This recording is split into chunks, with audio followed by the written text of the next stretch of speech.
What is up, people, and welcome to, I think this is the fourth tutorial on this channel, and this one's gonna be pretty quick. It's just a really quick thing I wanted to mention. So, how to do green screen properly with your action figures, right?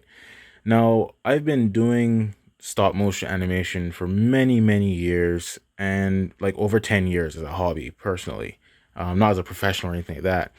And something I've always had a very hard time with is green screen, because whenever I would like try to key it out in the video editing program and stuff, I'd have parts disappearing, I'd have green on the figure reflecting that would cause issues and all that stuff. And I always just had a really hard time getting my green screen to look all perfect, if not like close to perfect. And through, recently I've been getting back into stop motion. I kind of stopped for a long time. And I'm, of course, as you know, working on the animated series God's Last King. This is actually a scene from that I'm filming right now. Please ignore the mess there. This is like my painting slash arts and crafts table. So that's why there's like paint all over the place and stuff. It's acrylic, so I could scratch off if I wanted to, but I don't really feel like it.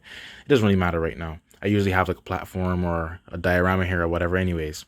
But what I want to mention that I've recently, I guess, discovered is that when you're doing green screen for stop motion, right, you want to make sure, first of all, that you have a lot of lighting on the subject. Okay, so you see here, I have like 4 lights right now, including my normal bedroom light. Okay, so I have these 2, I think they're called Emart lights. I'll leave links in the description to these lights if you want to buy them yourself. And then there's these 2 lights here standing up. These are, the brand is called, I think, Neewer, yeah. And so I have 4 lights on this subject right now. These 2 are kind of hitting the figure. This one is hitting a bit of the figure, but also lighting up the green screen. And this one is kind of lighting up, it's so bright that it's kind of lighting up the green screen and also working as a bit of a backlight. And a backlight is basically, you want to have light which is approaching from behind the figure to kind of erase some of that green reflection you're going to get here. Okay, so first thing you want to make sure is you have a good amount of lighting. You want to make sure the figure is well lit. You want to make sure your green screen is well lit. And I saw someone recommend that if you have like a tablet or something, you could actually use a tablet and put a green image on the tablet, and that'll be better for you. I have never tried that. I don't have a tablet, but you could try that as well, I suppose.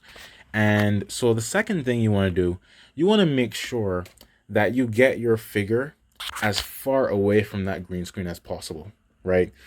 So if you look here, I have a lot of distance between the figure and the green screen, right?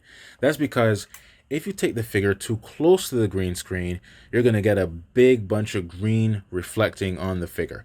So the further away you are, and if you look right here, this is already looking pretty nice, right?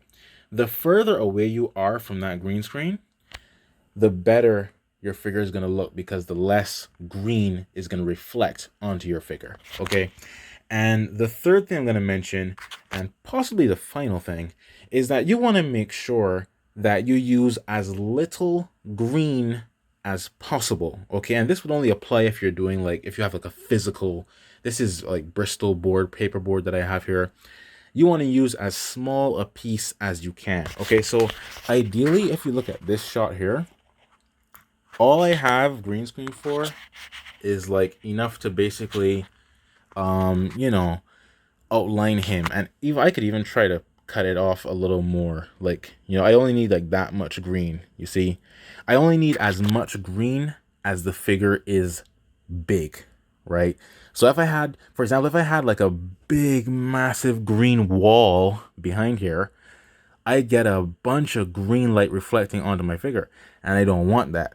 So that's why I folded this in half, actually, because if you look here, here is a big, like, this is the full size of what that green paperboard looks like. If I use that massive, like, full size piece, I'm going to get basically twice as much green reflection, and I don't want that, okay? So those are just some quick tips of how to do your green screen properly. And if anyone would like to see like a full, in-depth, very detailed tutorial of actually me doing this process, feel free to leave a comment below and I'll get to it. Thanks for watching.